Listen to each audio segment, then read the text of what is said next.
الحمد لله رب العالمين والعاقبة للمتقين ولا عدوان إلا على الظالمين والصلاة والسلام على نبينا محمد صلى الله عليه وسلم وعلى آله وصحبه أجمعين وبعد. கண்ணியமான இஸ்லாமிய சகோதரர்களே, சகோதரிகளே, தாய்மார்களே, எல்லா புகழும் இந்த அகிலங்களை படைத்தாளுகிற அல்லாஹ் ஒருவனுக்கே உரித்தாகட்டும். அவன்தான் வணக்க வழிபாடுகளுக்குரிய ஒரே ஒரு இறைவனாக, இலாகாக இருக்கிறான். வானங்கள் பூமியிலே மறைந்திருக்கிற எல்லா விதமான இரகசியங்களையும் அவன் அறிந்து வைத்திருக்கிறான். அவன் நாடுகின்ற போது சிலரை கண்ணியப்படுத்துகிறான். அவன் யாரை இழிவுபடுத்த வேண்டும் என்று நாடிவிட்டானோ அவர்களை யாராலும் கண்ணியப்படுத்த முடியாது. பூமியின் இருள்களுக்குள் மறைந்து கிடக்கின்ற ஒரு விதை, அது ஈரமாக இருந்தாலும் உலர்ந்ததாக இருந்தாலும் அவைகளும் கூட அல்லாஹுவின் பார்வைகளை விட்டும் மறைந்துவிட முடியாது. மனித உள்ளங்களிலே புரையோடி போயிருக்கிற எண்ணங்களையும் அவன்தான் அறிந்து வைத்திருக்கிறான். அத்தகைய அல்லாஹுவை மீண்டும் ஒரு முறை புகழ்ந்தவனாகவும், சாந்தியும் சமாதானமும் சத்திய தூதர் ஸல்லல்லாஹு அலைஹி வஸல்லம் அன்னவர்கள் மீதிலும், அன்னவர்களுடைய வாழ்க்கை வழிமுறைகளை தூய்மையோடு பின்பற்ற வேண்டும் என்று முயற்சிக்கிற அத்தனை நல்லடியார்கள் மீதிலும் உண்டாகட்டுமாக. ஆளுமை ஒரு இஸ்லாமிய நோக்கு என்ற ஒரு தலைப்பில் இன்றைய அமர்வுல முக்கியமான சில விஷயங்களை தெரிந்து கொள்ளலாம் என்று நினைக்கிறேன். இதை தெரிந்து கொள்வதன் மூலம் அல்லாஹ் நமது ஆளுமையை விருத்தி செய்ய வேண்டும் என்றும், ஒரு முழுமையான ஒரு முஸ்லிமாக இந்த உலகத்தில் வாழணும் என்றும், இந்த உலகத்தில் யார் மிகப்பெரிய ஆளுமை மிக்க ஒரு முன்மாதிரி மிக்க ஒரு தலைவராக இருந்தார்களோ அந்த அல்லாஹுவின் தூதருடைய அந்த ஆளுமையை வாழ்க்கையில் பின்பற்றக்கூடியவர்களாகவும் அல்லாஹ் நம்மை ஆக்க வேண்டும். கண்ணியமான இஸ்லாமிய சகோதரர்களே, ஆளுமை அப்படின்னு சொல்லுவோம். ஆங்கிலத்தில் பர்சனாலிட்டின்னு சொல்லுவாங்க. ஒரு மனிதனுடைய ஆளுமை அரபுல ஷக்சியான்னு சொல்லுவோம். ஒரு மனிதனுடைய ஆளுமை என்பது அவனுடைய குணத்திலே சில போது வெளிப்படலாம், அவனது செயல்களில் சில போது வெளிப்படலாம், அவனது நம்பிக்கை, அவனுடைய செயல்களை வெளிப்படுத்தி காட்டக்கூடிய பல்வேறு வகையான அவனுடைய அன்றாட நடவடிக்கைகளில் அவனுடைய ஆளுமைகள் வெளிப்படலாம். ஒரு மனிதன் ஆளுமை மிக்கவன் என்று நாம் எப்படி சொல்றது? யாரை நாம் அடையாளப்படுத்துவது? பொதுவாக இந்த ஆளுமை அல்லது ஆளுமை விருத்தி அல்லது இந்த ஆளுமையை பற்றிய இந்த தலைப்பு பல கோணங்களில் பேசப்பட வேண்டிய ஒரு தலைப்பு. குறிப்பிட்ட இந்த 1 மணி நேரம் அல்லது 45 நிமிஷத்தில் இந்த ஆளுமைண்டா என்னன்றத ஒரு விரிந்த பொருளில் நமக்கு பேசுவது சிரமமானது. இந்த ஆளுமை என்பதை ஒவ்வொருவரும் அவரவர் சார்ந்த துறைகளிலே தான் யோசிப்பாங்க. இப்போ நாங்கள் ஒரு ஆளை பார்த்து ஒரு நல்ல ஒரு ஆளுமையுள்ள ஒருத்தன்னு நம்ம சொல்லுவோம். அந்த சொல்லை யார் சொல்றாங்கன்றதை பொறுத்து அவங்களோட பார்வை அதில் இருக்கும். இப்போ உதாரணமாக நாங்கள் ஒரு ஆளுமை மிக்க ஒரு ஆட்சியாளர் அப்படின்னு நாங்கள் ஒரு ஆளை சொல்றோம். அவர் ஆளுமைன்னு எதை நினைக்கிறார்ன்றதை பொறுத்து தான் அந்த ஆளுமைக்கான வரைவிலக்கணம் வரும். அல்லது நாங்கள் சில ஆட்களை சொல்லுவோம், இவர் பன்முக ஆளுமை கொண்ட மனிதர் அப்படின்னு சொல்லுவோம். இந்த பன்முக ஆளுமைன்னு நம்ம எதை வச்சு சொல்றோம்? பல துறைகளில் அவருக்கு நிபுணத்துவம் இருக்கிறது. அவர் ஒவ்வொரு துறைகளிலும் தனித்து விளங்கக்கூடியவராக இருப்பார். மௌலைமார்களில் கூட சொல்லுவாங்க, இவருக்கு குர்ஆன் ஹதீஸுக்கு அங்கால விஞ்ஞானத்தை பற்றி பேச கஷ்டமாயிருக்கும், அல்லது தமிழை தவிர வேற ஒரு பாசை இவரால் பேச முடியாது, அல்லது குறிப்பிட்ட ஒரு சாராரை தவிர அவருடைய ஆளுமையினுடைய செல்வாக்கு அவருடைய ஊரை தாண்டாது. அப்ப இந்த மாதிரி என்ன செய்வோம், நாங்கள் பேசிக்கொள்வோம். சிலர் அறிமுகப்படுத்தும் போதே பன்முக ஆளுமை கொண்டவர் அப்படின்னு நம்ம சொல்லுவோம். இதெல்லாம் ஏன் சொல்றோம்? அப்ப இந்த விரிந்த பொருளோடு நாங்கள் இந்த ஆளுமையை நோக்குறன்றது நாங்கள் அடிப்படையாக இஸ்லாம் ஆளுமைன்னு சொல்றது என்னன்றதை பார்த்துருவோம். நம்ம எல்லாத்தையும் பார்த்துட்டு இந்த இஸ்லாம் சொல்ற ஆளுமையை தெரியலண்டா அது மிகப்பெரிய ஒரு நஷ்டமாக மாறும். தலைமைத்துவம் அப்படின்ற அந்த லீடர்ஷிப் டேலண்ட் சில ஆட்கள்கிட்ட இருக்கும். அவங்கள்ட்ட பேச்சு சாதுரியமான பேச்சாற்றல் இருக்கும், சமயோசிதமான அறிவு இருக்கும். எங்கன எப்படி யாரோட எந்த விதமாக பேசுவது என்கிற திறன், இதுவும் ஒரு ஆளுமைக்குரிய அடையாளம் தான். இப்போ தமிழில் ஆளுமை அப்படின்னு சொல்றது என்னென்னா ஒருவருடைய தனித்துவமான குணநலன்களையும் சொல்வார். சில ஆக்கோட பர்சனாலிட்டி அவங்களோட எக்ஷனில் இருக்கும், அவங்களோட குணம் அதை வச்சு மாஷா அல்லாஹ் சூப்பர் ஆள், நல்ல ஒரு மனுஷன், ஒரு ஆளுமை உள்ளவர் அப்படின்னு நம்ம சொல்லுவோம். சிலவங்களை பார்த்தீங்கன்னா நல்ல மனிதர்களாக இருப்பாங்க, ஒரு சபையில் அவங்களோட ஆளுமையை வெளிப்படுத்த மாட்டாங்க, பேச வேண்டிய இடங்களில் பேச மாட்டாங்க, அல்லது சமூக முன்னெடுப்புகளில் அவங்க முன்னுக்கு வர மாட்டாங்க. அவங்கள யாராவது கைட் பண்ணணும், அந்த ஆளை இவர் ஒரு ஆளுமையான ஆள்னு சொல்ல மாட்டாங்க. ஆனால் உண்மையிலே இஸ்லாம் எதிர்பார்க்கிற ஒரு சில ஆளுமைகள் அவற்றை இருந்தாலும் ஒரு விஷயத்தை முன்னெடுக்கிற திறமை உள்ளவர்கள், சமூகத்தில் தனக்கான ஒரு தனியான அடையாளம் பதிக்கிறவர்கள், இது மாதிரியான ஆட்களை ஆளுமை உள்ளவர்கள் அப்படின்னு நாங்கள் பொதுவாக விளங்கி வச்சுக்கிறோம். இப்போ பொதுவாக இந்த ஆளுமையை பொறுத்தவரையும் இது ஒரு மனிதர் முழுமையான ஆளுமை உள்ளவர் அப்படின்னு ஒரு ஆளை சொல்றதாக இருந்தால் அவருடைய தாக்கம் சமுதாயத்தில் விளங்கணும். இன்னைக்கு வரைக்கும் நாங்கள் உமர் தான் பேசுகிறோம். காபிர்கள் கூட உமருடைய ஆட்சி வரணுன்றாங்க. காரணம் என்ன? அவருடைய அந்த ஆளுமை தான் காரணம். ரசூலுல்லாஹி ஸல்லல்லாஹு அலைஹி வஸல்லம் அவர்களை இந்த உலகத்தில் நாங்கள் ஒரு ரோல் மாடலாக சொல்கிறோம். லக்கத் கான லக்கும் ஃபீ ரசூலில்லாஹி உஸ்வத்துன் ஹஸனா, அல்லாஹ்வுடைய தூதரிடத்தில் உங்களுக்கு அழகிய முன்மாதிரிகள் இருக்கிறது என்று அல்லாஹ் சொல்கிறான். அவர் ஒரு ரோல் மாடல். எதில்? வாழ்க்கையில் எல்லா பக்கத்திலும் லீடர்ஷிப் தலைமைத்துவம் எடுத்தால் அவருக்கு ஈக்குவலான ஒரு தலைவரை காட்ட முடியாது. ஒரு குடும்பத்தினுடைய ஒரு கணவர் என்ற அந்தஸ்து எடுத்தால் அவரை மாதிரி ஒரு கணவர் இருக்க முடியாது. ஒரு சமுதாயத்தினுடைய ஒரு வியாபாரின்னு எடுத்துக்கிட்டா பிஸ்னஸ்லையும் அவர் ஒரு தனித்துவமான அடையாளம் பதித்தவர். வீரத்தில் உமரை சொல்லுவோம், அலி பின் அபி தாலிபை சொல்லுவோம், ஹம்சாவை சொல்லுவோம், ஹாலித் பின் வலீதை சொல்லுவோம், ரலியல்லாஹு அன்ஹு. இவங்க எல்லாரையும் விட சில நேரங்களில் சஹாபாக்கள் சொல்றாங்க, யுத்தம் சில நேரம் சூடு பிடித்து எதிரிகளை பற்றி அச்சம் மேலோங்கி விட்டால் நாங்கள் ரசூலுல்லாஹ்வுக்கு பின்னால் போயிடுவோம். அப்படின்னா போர்க்களத்தில் மிகப்பெரிய ஒரு வீரராக ரசூலுல்லாஹ் ஸல்லல்லாஹு அலைஹி வஸல்லம் அவர்கள் இருந்தார்கள். எந்த ஒரு விஷயத்தையும் முறையாக திட்டமிடுகிற ஒரு ஆற்றல் உள்ளவர்களாக இருந்தார்கள். ஹிஜ்ரத்து பயணம் அதுக்கு ஒரு பெரிய ஒரு உதாரணம். இப்ப சில தலைவர்கள் இருப்பாங்க, அவங்களுக்கு ஒரு பக்கத்துல தான் மூளை வேலை செய்யும், இன்னொரு பக்கத்தை பத்தி யோசிக்க மாட்டாங்க. ஒரு உதாரணத்துக்கு நான் ஒரு சில சம்பவங்களை சொல்றேன். ரசூலுல்லாஹ்வோட வாழ்க்கையில் அடிக்கடி சொல்லப்படுறது தான் பத்ர் போர்க்களம். இந்த பத்ர் போர்க்களத்துக்கு பின்னால ரசூலுல்லாஹ்வுடைய சில ஆளுமைகளை நாம விளங்கலாம். நிறைய எல்லாத்துலையும் விளங்கலாம். ரசூலுல்லாஹ்வுடைய நிறைய இந்த பத்ரில் பாருங்க. இந்த பத்ரி என்பது ரசூலுல்லாஹ் சந்தித்த முதல் யுத்தம். இஸ்லாமிய வரலாற்றிலே திருப்பு முனையாக அமைந்த ஒரு போர் தான் பத்ர் போர். அப்படித்தானே? அந்த போரை உண்மையிலே ரசூலுல்லாஹ் யுத்தத்துக்கு போகல. அவங்க போனது ஐர குறைஷ். நான் போன வாரம் சொன்னேன், அந்த குறைஷிகளுடைய அந்த வியாபார படையை மறைக்கிறதுக்கு தான் போனாங்க. அதுக்காக அந்த அளவுக்கு தான் ஒரு தயாரிப்புகளோட போனாங்க.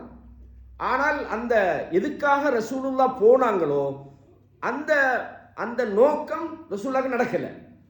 அந்த நோக்கம் மறுபுறத்தில் யுத்தமாக மாறியது. இப்ப யுத்தம் பண்றதா இல்லையா? இப்ப இதுல இந்த பேசிக்கை நீங்க சரியா தெரிஞ்சு கொள்ளணும். ரசூலுல்லாஹ் ஹிஜ்ரத் வாரத்துக்கு முதல்ல மதீனா வாசிகளோட ஒரு ஒப்பந்தம் வாங்கினாங்க. அந்த ஒப்பந்தத்துக்கு தான் அல் அகபா அல் குபரான்னு நம்ம சொல்லுவோம், அகபா உடன்படிக்கை. அதுல அவங்க என்ன ஒப்பந்தம் கொடுத்திருந்தாங்கன்னா ரசூலுல்லாஹ் கிட்ட, நாங்க உங்களை பாதுகாப்போம், நீங்க வாங்க, அதாவது எங்களோட எல்லைக்குள்ள உங்களுக்கு எந்த விதமான பிரச்சனையும் இல்லாமல் காப்பாற்றுவோம், எங்களோட உயிரை கொடுத்து உங்களுக்காக போராடுவோம். இந்த ஒப்பந்தம் எல்லாம் உங்களுக்கு தெரியும். இப்போ இந்த ஒப்பந்தத்துக்கு பிறகு, ஹிஜ்ரத்துக்கு பிறகு சந்தித்த முதலாவது யுத்தம் பத்ர் யுத்தம். இந்த பத்ர் என்பது யுத்தத்துக்காக ரசூலுல்லாஹ் போகல, ஆனால் யுத்தமாக மாறி பத்ர நிற்கிறாங்க. பத்ர் என்பது மதீனாவில் இந்த அக்கபால வச்சு ஒப்பந்தம் பண்ணினாங்களே, நாங்கள் மதீனாவுக்குள்ள உங்களுக்கு எதுன்னு வந்தாலும் பாதுகாப்பணும், இந்த அவங்க சொன்ன ஒப்பந்த எல்லைக்கு வெளியே இருக்கு. அதாவது மதீனாட எல்லைக்கு வெளியே தான் தெரியும் உங்களுக்கு, எம்புக்கு போகிற பாதையில் இருக்கு மதீனா, அந்த அதாவது பத்ர் நடந்த யுத்தம் அந்த இடம். இப்போ சஹாபாக்களுக்கு ரசூலுல்லாஹ்வுடைய விஷயம் என்னண்டா, ஒரு விஷயம் சக்சஸ் ஆகணும்டா முக்கியமான ஒரு விஷயம் இருக்குது. என்ன சொல்லுங்க அப்போ? மஷூரா. மஷூரா இல்லாம செய்யப்படுற விஷயங்கள் அது சக்சஸ் அடைஞ்சா அது ஏதோ எதிர்ச்சியா நடையலாம், ஆனா பெரும்பாலும் மஷூரா என்பது முக்கியமான ஒரு விஷயம். அல்லாஹ் குர்ஆன்ல சொல்றான், ஷாவிர்ஹும் ஃபில் அம்ர்ன்றான். யார்ல சொல்றான்? பலவீனமானவர்களை அவங்களோட மென்மையா நடந்து கொள்ளுங்கோ, அவங்களோட தவறுகளை மன்னிச்சு கொள்ளுங்கோ, அவங்கள பொறுத்து கொள்ளுங்கோ. அதையெல்லாம் செய்துவிட்டு யாரோடு மென்மையாக நடக்க அல்லாஹ் சொன்னானோ, யாருடைய தவறுகளை கண்டுகொள்ளாமல் விடுங்கன்னு சொன்னானோ, அந்த மக்களிடத்திலே சொன்னான் ஷாவிர்ஹும் ஃபில் அம்ர். அந்த ஆள்கிட்ட போய் உங்களோட எந்த விஷயமா இருந்தாலும் மஷூரா செய்து கொள்ளுங்கள். ஃபஇதா அஸம்த ஃபதவக்கல் அலல்லாஹ். மஷூரால ஒரு முடிவு எடுத்துட்டீங்கன்னு வைங்களேன், அதுக்கு மேல அல்லாஹ்ல தவக்குல் வச்சிருங்க. உஹுது போர்க்களத்தில் என்ன நடந்தது? மக்காலேருந்து வந்துட்டாங்க. ரசூலுல்லாஹ்வோட கருத்து எப்படி இருந்ததுன்னா, மதீனாவின் எல்லைக்குள்ள உள்ள இருந்துகிட்டே நம்ம அட்டாக் பண்ணுவோம், பெண்களும் போராடுவாங்க, வெளியே போக வேணாம் அப்படின்னு தான் அவங்களோட ஆசை இருந்தது.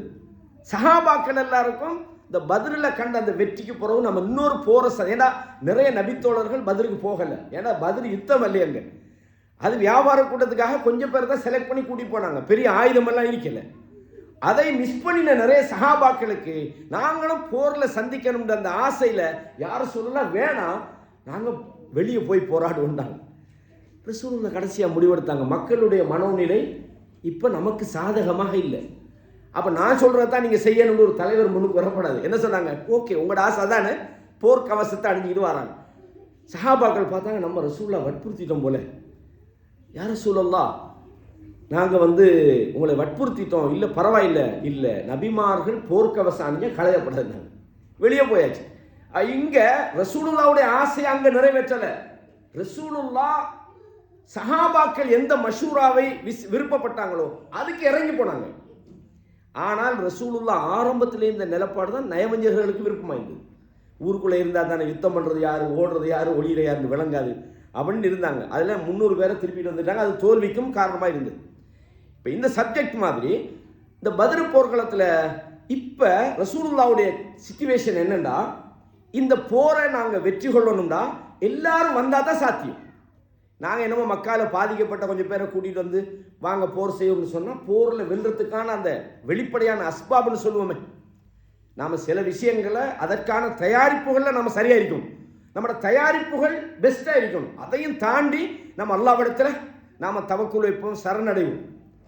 அப்போ சொல்கிறாங்க அஷீரு அலையேன்றான், எனக்கு மஷூரா சொல்லுங்கன்றான், எனக்கு மஷூரா சொல்லுங்க, மஷூரா சொல்லுங்க, என்ன பண்ணலாம், யுத்தம் பண்ணுவோமா அல்லது திருப்பி நாங்கள் மதீனாவுக்குள்ளே போயிடுவோமா அந்த மாதிரி கேட்குறாங்க.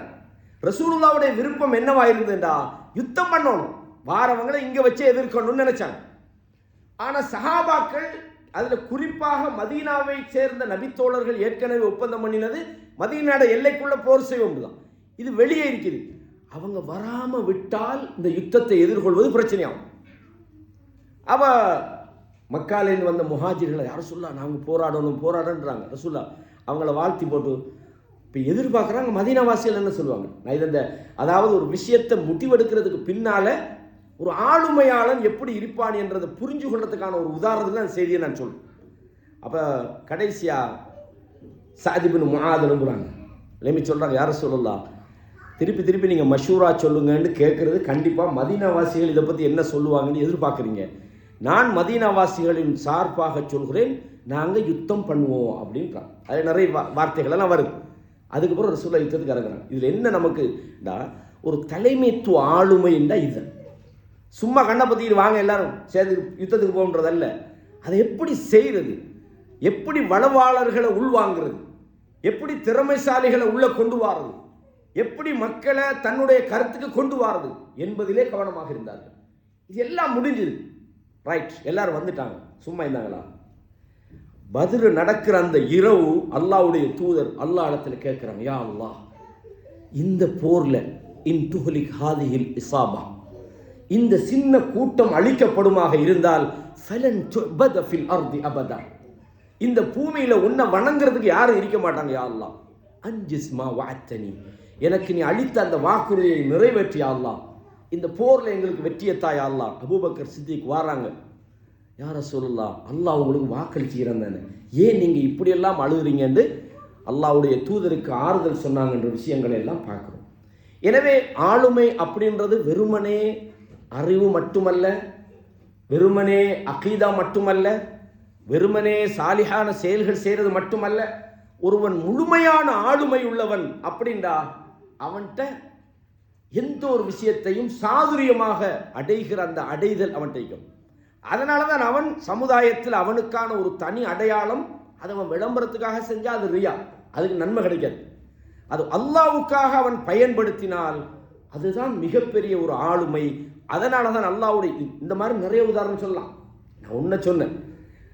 இதனால தான் ரசூலுல்லாஹி ஸல்லல்லாஹு அலைஹி வஸல்லம் அல்லாஹ் சொல்றான், லக்கத் கான லக்கும் ஃபீ ரசூலில்லாஹி உஸ்வத்துன் ஹஸனா, அல்லாஹ்வுடைய தூதரிடத்தில் உங்களுக்கு அழகிய முன்மாதிரி இருக்குன்னு அல்லாஹ் தஆலா சொல்றான். அப்போ ஒரு முழுமையான ஆளுமை அப்படின்றதுக்கு பல அறிஞர்கள், பல ஆய்வாளர்கள் பல விஷயங்களை சொல்கிறாங்க. எல்லாத்தையும் நான் மண்டையில் ஏற்றிட்டு வந்தால் நான் இஸ்லாத்தில் சொல்லலாம் இது. அதனால் நான் ஒன்றையும் படிக்கலை, தேவையான விஷயங்கள். உதாரணமாக சொல்கிறாங்க, இந்த அறிவு சார்ந்த ஆளுமை, நல்ல நாலேஜிக்கணும். ஒரு ஆளுமை ஒரு ஆளுக்கு வேணும்டா அறிவில்லாமல் சில விஷயங்களை செய்கிற ஆளுக்கு கொஞ்சம் படிக்கிறாங்க. அது அவங்க அந்த ஒரு குறிப்பிட்ட துறையில் தான் அவங்க ஆளுமை அறிப்பான். இப்போ யுத்தத்தில் மட்டும் சில ஆட்கள்கிட்ட நல்ல டேலண்ட் இருக்கும், அது யுத்த ஆளுமைன்னு சொல்லுவோம். அப்படி தானே? இப்போ தலைமைத்துவ ஆளுமைன்றது இந்த நான் சொல்கிற 5 விஷயமும் வரணும். வழங்குதா சொல்கிறது? அதாவது அறிவு சார்ந்த ஆளுமை, இன்டலெக்சுவல் பர்சனாலிட்டின்னு சொல்லுவாங்க. அதே மாதிரி ஆன்மீகம் சார்ந்த ஆளுமை, அதாவது ஸ்பிரிச்சுவல் தானே சொல்கிறது, ஆளுமை சார்ந்த பர்சனாலிட்டி. அதே மாதிரி எமோஷனல், உள்ளம் சார்ந்த உள ஆளுமை அப்படின்னு சொல்லுவாங்க. அதே மாதிரி ஃபிசிக்கல் பர்சனாலிட்டி, உடல் சார்ந்த ஆளுமை. அதே மாதிரி எத்திக்கல், ஒழுக்கம் சார்ந்த ஆளுமை. இந்த 5ம் யார்கிட்ட இருக்குதோ அவர்தான் சமுதாயத்தில் தனக்கான ஒரு அடையாளத்தை அவர் வைக்கணும். அவர்தான் சமுதாயத்தில் எந்த விதமான பிரச்சனைகளையும் சமயோசிதமாக எதிர்கொள்கிற நல்ல ஒரு ஆற்றல் உள்ளவராக அவர் இருப்பார். சில நேரங்களில் தைரியம் இல்லாமல் அதைரியப்பட்டு கோலத்தனமாக என்ன செய்ய மாட்டார், பின்னடைய மாட்டார். வீரம் என்ற போர்வையில் கொண்டு போய் தனக்கு பின்னால் உள்ளவர்களை பழி கொடுக்க மாட்டார். அப்படித்தானே? உமர் இப்னு கத்தாபுடைய ஆட்சி காலத்தில் அவங்களோட ஆளுமைகளை பாருங்க. சில கடல் யுத்தத்துக்கு அவங்க அனுமதி கொடுக்கல. காரணம் என்னன்னு கேட்டால், அவங்களோட ஆட்சியில் மக்களுக்கு பாதிப்பு வரக்கூடாதுன்ற விஷயத்தில் மிக கவனம் எடுப்பாங்க. சிரியாவுக்கு போகிறாங்க. ஒரு நேரத்தில் சிரியாவில் இந்த பிளக் நோய், கொலரா நோய் ஒன்று ஏற்படுது. இப்போ இந்த கொலரா நோய் இருக்கிற இடத்துக்கு அது ஒரு பெரிய தொற்று நோய். அபு உபைதா இப்னு ஜர்ராஹ் போன்றவங்களாம் அதில் மௌத்தாகிறாங்க. மிகப்பெரிய காலையில் ஜனாசா தொழிப்பாங்க, ஈவினிங் அவங்களுக்கு ஜனாசா தொழுகை நடக்கும். அப்படி பயங்கரமான நோய். டாக்டர்மாருக்கு தெரியும் அந்த நோய்டா இது எப்படின்னு சொல்லி. அது இன்னைக்கு வரதெல்லாம் சும்மா வயிற்று போக்கு வருது, அது வேற, அது கடுமையான ஒரு நோய். இப்போ உமர் இப்னு கத்தாப் சிரியாவுக்குள்ள போகிறதா வேணாமா அப்படின்னு நிப்பாட்டிட்டாங்க. படை இடையில நிற்கிறாங்க, மஷூரா பண்ணுறான். முக்கியமான ஆட்கள்கிட்ட மஷூரா பண்ணுறான், என்ன செய்யலாம். சிலவங்க சொல்கிறாங்க, என்ன நீங்கள் கதிருக்கு அல்லாட கதிரில் உங்களுக்கு நம்பிக்கை இல்லையா, போக வேண்டியதானே அப்படின்றாங்க. அப்போ உமர் இப்னு கத்தாப் சாதகமாக மக்களை பாதுகாக்கிற விதமான மஷூராக்கு தான் வருவாங்க. எல்லார்ட்டையும் மஷூரா பண்ணுறாங்க. கடைசியாக ஒரு முடிவெடுக்கிறாங்க, நாங்கள் திரும்பி போகணும்.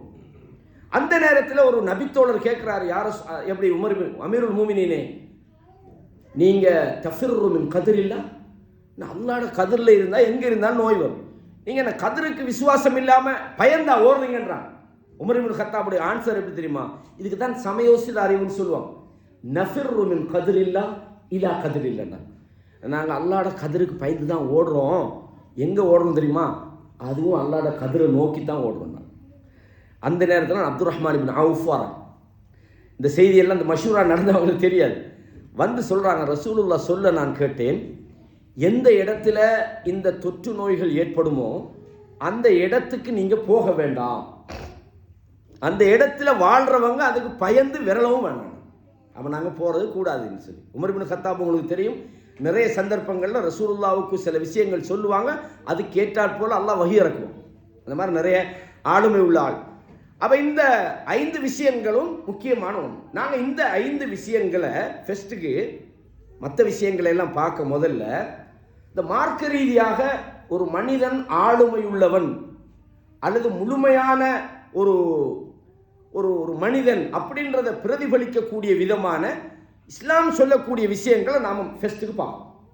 முதலாவது விஷயம் என்னன்னு சொன்னால், ஆளுமை, ஒரு மனிதனுடைய ஆளுமையை. இப்போ நாங்கள் சில ஆட்களை ஆளுமைன்னு சொல்லுவோம், இப்போ காபிர்களையும் சொல்லுவோம், சூப்பர் நல்ல ஒரு ஆளுமை உள்ள மனுஷப்பான்னு சொல்லுவோம். அந்த ஆளுமை நம்ம இஸ்லாத்தோட கம்பேர் பண்ணி சொல்கிறதல்ல. அவர் ஏதோ ஒரு துறையில் சாதிக்கக்கூடிய ஒரு திறன் உள்ளவராக இருப்பார். நல்ல ஒரு போலீஸில் ஒரு பெரிய ஆள், அவர் எந்த ஒரு குற்றத்தையும் தேடி கண்டுபிடிச்சிடுறாரு, அல்லது அந்த அந்த அந்த போலீஸ் பிரிவுக்கு நல்ல ஒரு சேவை செய்கிறாரு, தேவையானவர்களை குற்றவாளிகளை அடக்கிறாரு, ஏன்னா அந்த ஏரியாவில் நடக்கக்கூடிய போதையை ஒழிக்கிறாரு, நல்ல ஒரு ஆள் வந்திருக்கிறாரு நம்ம சொல்லுவோம். அல்லது ஒரு ஜனாதிபதி, இப்போ இலங்கையில் யார் அனுரகுமார திசாநாயக் வந்திருக்கிறாரப்பா, நல்ல ஒரு ஜனாதிபதி. நான் அவர கட்சியெல்லாம் இல்லை, பொதுவாக சொல்லுவேன், நல்ல ஒரு ஜனாதிபதி, நல்ல ஒரு ஆளுமை மிக்கவர், பாருங்கள் எப்படியெல்லாம் கட்ஸாக தடுக்கிறாருன்னு அந்த மாதிரி சொல்லலாம். இதெல்லாம் ஒரு குறுகிய விஷயம்தான், அந்த ஒரு துறையிலையோ அல்லது ஒரு விஷயத்திலையோ. அப்போ இஸ்லாம் எதிர்பார்க்கிறது இதெல்லாம் தாண்டின ஆளுமை. இப்போ நாங்கள் ரசூலுல்லாவுடைய வாழ்க்கையை படித்தா, நீங்கள் ஃபுல்லாக படிச்சிங்கன்னா தெரியும், ரசூலோட ஒவ்வொரு இடத்திலையும் அவங்களோட முடிவுகள், அவங்களோட சிந்தனைகள், அவங்களோட தூர நோக்குகள். நான் கேட்குறேன், ரசூலுல்லாஹ் ஸல்லல்லாஹு அலைஹி வஸல்லம் அவங்க மூத்தாண்ட ஒரு யுத்தத்துக்கு போனாங்க. அந்த யுத்தத்துக்கு போனால் ரசூலுல்லாஹ்க்கு தெரியுமா தெரியாதா அங்கே போய் நமக்கு சாதிக்கலான்னு அனுப்பினாங்க. அவங்க போகலை, 3 தளபதிகள் கொல்லப்பட்டாங்க. அப்போ ரசூலுல்லாஹ் தூர நோக்கு இல்லாத ஒரு ஆள் சும்மா தேவையில்லாமல் அனுப்பி 3 பேர் முக்கியமான ஆட்கள் கொல்லப்பட்டாங்க அப்படி நம்ம குற்றம் சொல்லுவோமா? இல்லை. அந்த யுத்தம் எதிர்காலத்தில் ரோம சாம்ராஜ்யத்துக்கு எதிரான மாபெரும் வெற்றிக்கான ஒரு இதுதான், ஒரு ஆரம்பமாகத்தான் அது. அதுக்கு பிறகுதான் அரபுலகம் பயந்தாங்க. ஏண்டா இந்த அரபுலகத்துக்குள்ளதான் பல யுத்தங்கள் எல்லாம் நடந்தது. பத்ரை எடுத்துக்கிட்டீங்கன்னா குறைஷிகளுக்கும் முஸ்லீம்களுக்கும் உள்ளது, உஹுதை எடுத்தீங்கன்னா அதே மாதிரி, ஹந்தக் எடுத்துக்கிட்டீங்கன்னா அதே மாதிரி அரபுலகத்தோட நடந்த யுத்தங்கள் தானே, உதேபியா, இந்த மாதிரி எந்த ஒரு விஷயத்தை எடுத்துக்கிட்டாலும் படையெடுப்புகள் எல்லாம் அரபுலக மக்களோடு தான் நடந்தது. அரபுலகத்தை தாண்டிய ஒரு யுத்தம் தான் இந்த மூத்தா ஃபெஸ்ட். அதுக்கு பிறகு தபூக்கு போகிறாங்க. இதுதான் ரசூலுல்லாவுடைய மறைவுக்கு பிறகு ரோம பாரசீக பிரதேசங்களுக்குள்ள இஸ்லாம் ஆள்றதுக்கு காரணமாக இருந்தது. சில விஷயங்களை நாங்கள் முயற்சியே செய்யாமல் இருந்தால் அது செய்யவே மாட்டோம், தொடவே மாட்டோம். இப்போ ரைட் சகோதரர்கள் ஃப்ளைட்டை கண்டுபிடிச்சாங்கன்னு நம்ம இன்றைக்கி ஃப்ளைட்டில் போகிறோம். அந்த ஃப்ளைட்டை கண்டுபிடிச்சப்போ 2 பேரும் செத்து போனாங்கன்னா, ஒரு ஆள் செத்து போனார், அது கீழே உழுவுறது, உடையிறது. அப்போ இப்படியெல்லாம் பிரச்சனை இருக்குதுன்னு அவங்க ஃப்ளைட்டை கண்டுபிடிக்கலன்னு இன்றைக்கி நமக்கு அதை அனுபவிக்கலை.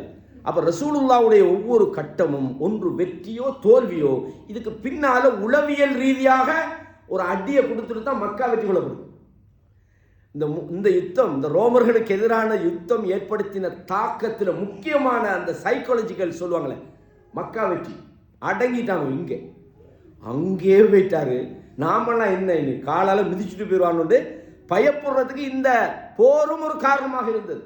ஆகவே ஒரு நடவடிக்கைக்கு பின்னால் ரசூலுல்லாஹ்வோட ஒரு பிளான் இருக்காது. சில நேரங்களில் இந்த தௌரியான்னு சொல்லுவாங்க அரபுல. ரசூலுல்லாஹ் யுத்தத்துக்கு போகும்போது முஸ்லீம்கள் தானே, நாம எல்லாரையும் நம்பத்தானே வேணும், முஸ்லீம்களை நம்பாம இருக்கலுமாண்டு ஒரு வகையான அந்த அலட்சியமான போக்கில் ரசூல் அறிக்க மாட்டாங்க. எங்கேயாவது யுத்தத்துக்கு போனால் நாங்கள் இந்த இடத்துக்கு தான் போகிறோம்னு சொல்ல மாட்டாங்க. என்னத்துக்கு சொல்லக்கூடாது? தபூக்க தவிர சொல்ல மாட்டாங்க நாங்கள் எங்கே போகிறோன்னு. இந்த பக்கத்தால் போவோம், சம்மந்தம் இல்லாத இடத்தால போவாங்க. என்ன காரணம்? யுத்த நுட்பங்களில் யார் நமக்கு எதிரியாக வருவான்னு தெரியாது. அதுக்காக எல்லாரையும் கெட்டவன் சந்தேகப்படக்கூடாது. நம்மளோட அடிப்படை முஸ்லீமை பொறுத்தவரையும் அவன் தீயவன் என்று தெளிவாக தெரியாத வரைக்கும் அவன் மேலே சந்தேகப்படப்படாது. அதே நேரத்தில் ஒரு வியாபாரம் செய்ய போறீங்கன்னு சொன்னால் அவன் நல்லவன் என்று 100% தெரியாத வரைக்கும் அவனை நம்பப்படாது. இந்த 2 விஷயங்களையும் சரியாக பார்த்துக்கணும். அப்போ ரசூலுல்லாஹ் பார்த்தாங்க, இதுக்குள்ள யார் யார் இருப்பானோ தெரியலையே அப்படின்னு யுத்தங்களை கூட என்ன செய்வாங்க ரசூலுல்லாஹ் உரிய இடத்தை சொல்ல மாட்டாங்க. இது முக்கியமான விஷயம். அப்போ ஒரு ஆளுமை என்பதை தீர்மானிக்கிற முதலாவது விஷயம் என்னடா, அல் ஈமான், நம்பிக்கை, அகீதா. ஈமான் நம்மளிடத்தில் முழுமையாக இருந்தால் வாழ்க்கையில் நிறைய விஷயங்களை ஃபேஸ் பண்ண லேசு. அந்த ஆளுமையை உருவாக்குறதுல ஈமானுக்கு தான் முதலாவது பங்கு இருக்குது. எதிரிக்கு முன்னால் போய் நிற்கணும்னா கூட ஈமான் இல்லாட்டி போய் நிற்கிறது, தொடையெல்லாம் நடுங்கும். இஸ்லாமிய படைகள் வெற்றி கொள்றதுக்கு எதிரிகளை வெற்றி கொள்றதுக்கு என்ன ரீசன்னா அடிப்படை ஈமான் தான். ஏன்னா நீங்கள் பாருங்க, ஒரு சந்தர்ப்பத்தில் மதீனால ஒரு பீதியை கலக்கிட்டாங்க. இந்த உஹுது நடந்து முடிஞ்சதுக்கு போகிறோம் எப்படி சொன்னாங்கன்னா, மறுபடி வாராங்களாம் உங்களை எதிர்க்கிறதுக்கு அப்படின்னு அல்லாஹ் குர்ஆன்ல சொல்றான். இன்னன்னாஸ கத் ஜமஉ லக்கும், உங்களை எதிர்ப்பதற்காக மக்கள் எல்லாம் அணிதிரண்டு விட்டார்கள், மறுபடி வாராங்க.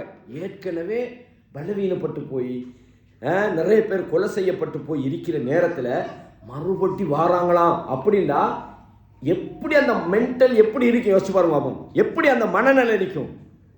அவ அல்லாஹ் சொல்றான், இன்னன்னாஸ கத் ஜமஉ லக்கும் ஃபஹ்ஷௌஹும், உங்களை எதிர்ப்பதற்கு மக்கள் ஒன்று திரண்டாங்க, கவனமாயிருங்கன்னு சொன்ன நேரத்தில் அல்லாஹ் சொல்றான், ஃபஸாதஹும் இல்லா ஈமானம் வ தஸ்லீமா, அவங்களுக்கு ஈமான் அதிகரித்தது.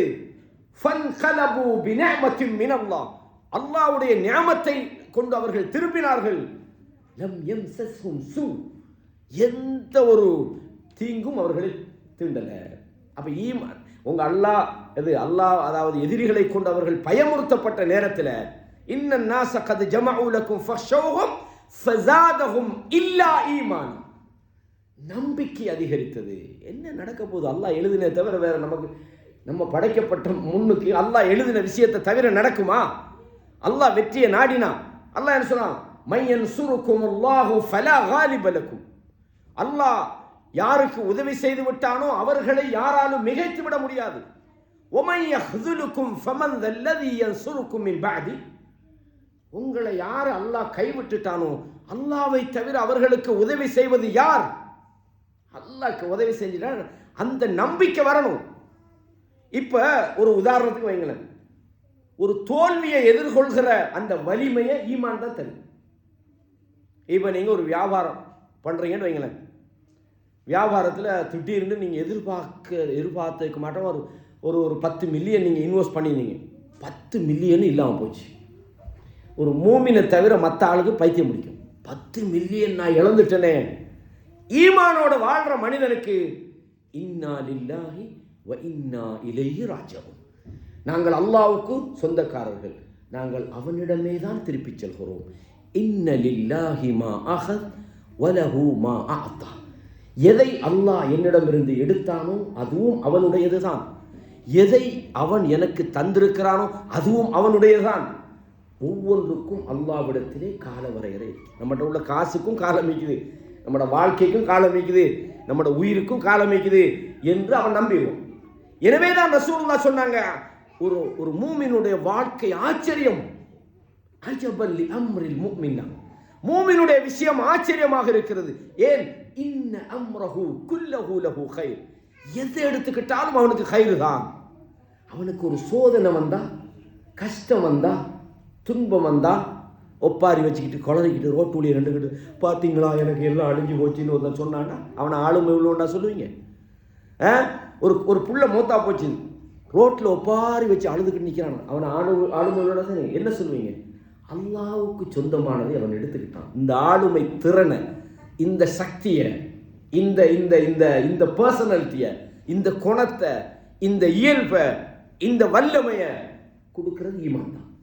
அதனால ரசூலுல்லாஹ் சொல்றாங்க, அஜபல் லி அம்ரில் முஃமின், மூமினுடைய விஷயம் ஆச்சரியமாக இருக்குது. எது நடந்தாலும் அவனுக்கு சோதனை வந்தா பொறுமையாக்கிறான் கயிறு, அவனுக்கு நல்லது வந்தா திடீர்னு அவன் எதிர்பார்த்தான் ஒரு 2 லட்சம் ரூபா லாபம் கிடைக்கும், 20 லட்சம் கிடைச்சிட்டு. இந்த கல் பிஸ்னஸில் இதெல்லாம் நம்ம பார்த்திக்கிறோம். சில ஆளுங்க போவாங்க, சொல்லுவாங்க, ஒரு ஆள் சொல்கிறார், துவா செஞ்சு கொள்ளுங்க 80 லட்சம் ரூபா கல் இல்லாமல் போச்சு. அவர் ரிலாக்ஸ். ஒரு சகோதரர், இன்னொரு சகோதரர், நான் 2 லட்சம் தான் லாபம் கிடைக்குன்னு நினச்சேன், எனக்கு 22 லட்சம் கிடச்சிச்சு, 20 கூட. புரியுதா உங்களுக்கு? அப்போ இது நடந்தா பார்த்தீங்களா, நான் பிஸ்னஸில் நம்மக்கிட்ட வெல் நாலேஜ் ஒன்று, நம்மளோட எக்ஸ்பீரியன்ஸ் தான் எல்லாம் காரணம். நான் இந்த கண்ட மாதிரி பிஸ்னஸ் பண்ணுறோம் இல்லை, இந்த மாதிரி பெருமடிப்பான் சிலவன். ஒரு பூமியும் பெருமடிக்க மாட்டான், ஏன்டா ரப்பு எனக்கு தந்தான். இது ஈமான் ஏற்படுத்துகிற ஒரு மிகப்பெரிய ஆளுமை சகோதரர்களே. உங்களோட உள்ளத்துக்குள்ள இந்த ஈமான் மட்டும் ஒழுங்கா வந்தா வேற ஒன்றும் தேவையில்லை. எனவே ரசூலுல்லாஹ் நீங்க பாருங்க, அல்லாஹ் சொல்றான், இன்னமல் முஃமினூன அல்லதீன, மூமின்கள் யார் என்றால் அல்லதீன ஆமனு பில்லாஹி வ ரசூலி, அவர்கள் அல்லாஹ்வையும் ரசூலையும் ஈமான் கொள்கிறார்கள். சும்ம லம் யர்தாபு, அதில் அவர்கள் சந்தேகப்பட மாட்டார்கள். வஜாஹது பி அம்வாலிஹிம் வ அன்ஃபுஸிஹிம், தங்களுடைய பொருளாதாரத்தாலும் தங்களுடைய உயிர்களை பணயம் வைத்தும் அல்லாஹ்வுடைய பாதையிலே ஃபீ சபீலில்லாஹ் அவர்கள் போராடுகிறார்கள். அல்லாஹ் சொல்றான், உலாயிக ஹுமுஸ் ஸாதிகூன், அவங்க தான் உண்மையான ஆட்கள். இந்த பர்சனாலிட்டி ஆளுமை என்று சொல்றோமே, இவர்கள் தான் உண்மையானவர்கள். காரணம் என்ன? அவர்களுடைய ஈமான் அவர்களை வழி நடத்துகிறது. அவர்கள் அல்லாஹ் மீது வைத்த அந்த நம்பிக்கை அவர்களை பலப்படுத்துகிறது. அதன் காரணமாக அவர்களுடைய பொருளாதாரம் அவர்களிடமிருந்து இழந்து போவதை அவர்கள் குறைவாக நினைக்கிறது இல்லை. அவர்களுடைய உயிர்கள் பறிக்கப்படுவதை அவர்கள் பலவீனமாக தோல்வியாக நினைக்கிறது இல்லை. அல்லாஹ்வுடைய பாதையில் அவர்கள் அள்ளி கொடுக்குறாங்க. அல்லாஹ்வுடைய பாதையில் உயிர்களை விடுகிறார்கள் என்றால் அந்த ஈமானி, அந்த ஸ்ட்ராங் அவர்களை வழிநடத்துது. எனவே தான் ரசூலுல்லாஹ் சஹீஹ் முஸ்லிம்ல வர செய்தி, ஒரு நபித்தோழர் வந்து சொல்றார், சுஃபியான் இப்னு அப்துல்லா அஸ்ஸகஃபி கால் குல்து யா ரசூலல்லாஹ் குல்லி ஃபில் இஸ்லாமி கௌலன், இஸ்லாத்தில் ஒரு வார்த்தையை சொல்லித்தாருங்கள், லா அஸ்அலு அன்ஹு அஹதன் பஅதக், உங்களுக்கு பிறகு நான் யார்கிட்டையும் அதை பற்றி கேட்க மாட்டேன், கேட்கக்கூட, நான் இதுக்கு பிறகு இந்த கேள்வி தேவைக்க கூடாது. நீங்க சொல்லித்தர பதிலுக்கு மேல இன்னொரு ஆள்கிட்ட போய் கேட்கிற அளவுக்குள்ள பதிலாக அது இருக்கக்கூடாது அப்படின்னு சொன்னாங்க. ரசூலுல்லாஹ் என்ன சொல்லிக்கணும்? மாட்டினாண்டா ஒரு அடிமை, உட்காருங்க, அரை மணித்தியால முடியுது. அதாவது குர்ஆனிலே அல்லாஹ் இப்படி இருந்து வழக்கம் சொல்லலை. ஒரு 10 நிமிஷம் 20 நிமிஷம் 2 வார்த்தை சொன்னாங்க. குல் ஆமன்து பில்லா ஃபஸ்தகிம், நான் அல்லாஹ்வை ஈமான் கொண்டு விட்டேன் என்று சொல். அதில் இஸ்திகாமத்தை. காரணம் என்ன தெரியுமா? ஈமான் நம்மளோட வாழ்க்கையில் வந்து நுழைஞ்சிட்டா நமக்கு இந்த உலகத்தில் உள்ள எவ்வளவு பெரிய பிரச்சனையும் நம்மளோட காலுக்கு கீழே தான் தெரியும். என்னடா இவன் பெரிய அல்லாவை விடையும் அந்த உலகத்தில் நமக்கு வேற என்ன இருக்குது? நம்ம இந்த பெருசாக பயந்து நட்டுங்கிக்கிட்டிருக்கிற விஷயத்துல நம்ம ரிலாக்ஸ் ஆகிருப்போம். என்ன பயம் இல்லையா அவங்களுக்கு? பயந்து என்ன பிரயோசனம்? இந்த உலகம் நம்மட அதிகாரத்தில் ஓடிக்கிட்டு இல்லை. அப்போ அந்த அல்லாண்டா அவன் ஆற்றல், அவன் தன்மை, அவன் தனித்துவம், அவன் சக்தி, அவன் இல்மு, இதை பற்றி ஒருத்தனுக்கு தெரிஞ்சா, அவன் நாட்டம், இந்த உலகத்தில் அவன் நம்மளை எப்படி ஆள்றான், இதை ஒழுங்கா தெரிஞ்சா அவன் லைஃப்ல என்ன வந்தாலும் ஒன்றுமே நடக்காத மாதிரி சிரிச்சுக்கிட்டே இருப்பான். இதுதான் ஆளுமை என்று. இந்த ஆளுமை விருத்தின்னு பேசுகிறோமே, இந்த ஈமான் இருந்தால் தான் அது ஒழுங்காக இருக்கும். இல்லாட்டி நாம் நம்புகிற எந்த பெரிய ஆளுமையும் ஓடி ஒளிஞ்சிடும். சில ஆளுமையை பாருங்க, பெரிய ஆளுமைன்னெல்லாம் சொல்லுவீங்க, முக்கியமான இடத்துல வாயை மூடிட்டுப்பாங்க. எங்கடா அந்த ஆளுமையை காணல, அவர் தான் அந்த பன்முக ஆளுமைன்னாங்க, வாயை பற்றிக்கார. ஒரு சாதாரண ஒரு விஷயத்தை கூட அவருக்கு சமூகத்தில் சொல்கிறதுக்கு தைரியம் வருது இல்லையே, என்னடா ஆளுமை? அது ஈமான் தான் கொடுக்கும். நம்ம உலகத்தில் ஆளுமைன்னு நிறைய பேரை நம்புகிறோம். உண்மையில் அவங்க ஆளுமையாளர்கள் அல்ல. இஸ்லாம் ஆளுமைன்னு சொல்றதுக்குது, அதுதான் மிகவும் தெளிவான ஆளுமை. அல்லாஹ் குர்ஆன்ல சொல்றான், இன்னல்லதீன காலு ரப்புனல்லாஹ், எவர்கள் நமது ரப்பு அல்லாஹ் என்று சொல்லி சும்மஸ்தகாமு, அதிலே அவர்கள் இஸ்திகாமா உறுதியாக அவர்கள் இருக்கிறாங்களோ, தத்தனஸ்ஸலு அலைஹிமுல் மலாயிகா, வானவர்கள் இறங்குவாங்க, அல்லா தகாஃபு வலா தஹ்சனு, நீங்கள் பயப்படாதீர்கள், கவலைப்படாதீர்கள், வஅப்ஷிரு பில் ஜன்னத்தி அல்லதி குன்தும் துஅதுன், உங்களுக்கு வாக்களிக்கப்பட்ட சொர்க்கத்தை கொண்டு நீங்கள் நன்மாராயம் பெறுங்கள். பர்சனல், அதாவது என்ன சொல்றது, அதாவது ஆளுமை விருத்தி.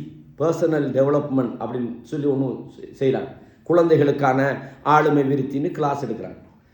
உண்மையை சொல்லப்போனால் நிறைய விஷயங்கள் சொல்லிக் கொடுக்குறாங்க, எப்படி படிக்கிறது, எப்படி அது செய்கிறது, நிறைய ஆளுமைனா என்னன்னு சொல்கிறாங்க. ஆனால் லுக்மான் அலைஹிஸ்ஸலாம் தன்னுடைய மகனுக்கு சில அறிவுரைகள் சொன்னான். அல்லாஹ் தஆலா அதை சொல்கிறான். ஆளுமை விருத்திக்கான மிகப்பெரிய ஒரு விஷயந்தான். முதலாக என்ன சொன்னாங்க, அந்த அட்வைஸ் பண்ணுற நேரத்தில் கூட அழகான முறையில், அன்பான முறையில், இது கால லுக்மானு லிஇப்னி, லுக்மான் தன்னுடைய மகனுக்கு சொன்னார், வஹுவ யஇது, உபதேசம் செய்த நிலையில், டேய் வா நீ இப்படி தான் செய்யணும், அதிகாரத்தில் இல்லை. நம்மளாம் பிள்ளைகளுக்கு போலீஸ்காரனாக தான் இருக்குது. போலீஸ்காரன் இல்லாட்டி நேவிக்காரன் அந்த மாதிரி ஆகுது. பிள்ளைகள் விஷயத்தில் யஇது, உபதேசம் பண்ணியவராக, யா புனைய, என்னுடைய அருமை மகனே, லா துஷ்ரிக் பில்லாஹி ஷைஅன், அல்லாஹ்வுக்கு நீ எந்த வகையிலையும் ஷிர்க் வச்சாது. ஈமானுக்கு எதிரான விஷயங்களை தடுக்கிறாங்க. இன்ன ஷிர்க லதுல்முன் அதீம், அல்லாஹ்வுக்கு ஷிர்க் வைக்கிறது இருக்கிறது மாபெரும் அநியாயமாக அது இருக்கிறது. எவ்வளவு அழகான ஒரு உபதேசம். அந்த உபதேசத்துக்கு தொடர பாருங்க. யா புனைய இன்னக இன் தகு மிஸ்கால ஹப்பத்தின் மின் ஹர்தல், அதாவது ஃபதகுன், அதாவது பெருமை அடிக்கக்கூடாது என்று சொல்கிறாங்க. பூமியில் நீ அதாவது ஆணவத்தோடு அகங்காரத்தோடு நீ நடந்து கொள்ளாதே. நீ தொழுகையை நிலைநாட்டு, நல்ல விஷயங்களை ஏவு, தீமைகளை நீ தடுத்து விடு. வஸ்பிர் அலாமா அசாபக், உனக்கு எது நடந்தாலும் பொறுமையாகி. பொறுமை என்பது அதுக்கு உச்சகட்டமான ஈமான் இருந்தால் தான் பொறுமையும் உச்சகட்டமாயிக்கும். எனவே தான் அல்லாஹு தஆலா அல்லாஹ் முழுமையாக கூலி வழங்குவதெல்லாம் பொறுமையாளர்களுக்கு என்று சொல்கிறோம். நம்ம பொறுமை சம்பந்தமான தலைப்புகள் நிறைய நம்ம படிச்சிருக்கிறோம்.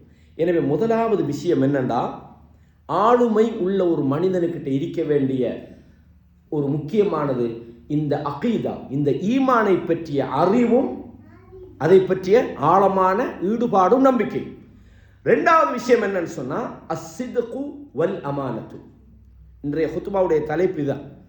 அதாவது உண்மை பேசணும். ஆளுமைன்னு சொல்லிட்டு சிலவன் பச்சை பொய் சொல்லி தர்றான். பொய்க்கு பேர் ஆளுமையா? என்ன ஆளுமை? அவர் நல்லா பொய் சொல்லுவார், வேண்டிய இடத்துல வேண்டிய மாதிரி பேசுவார். இது ஆளுமையா? இது பொய். ஆளுமை இஸ்லாம் சொல்லித்தார ஆளுமையில் முக்கியமான விஷயம் என்னன்னா, பொய் வந்துடப்படாது.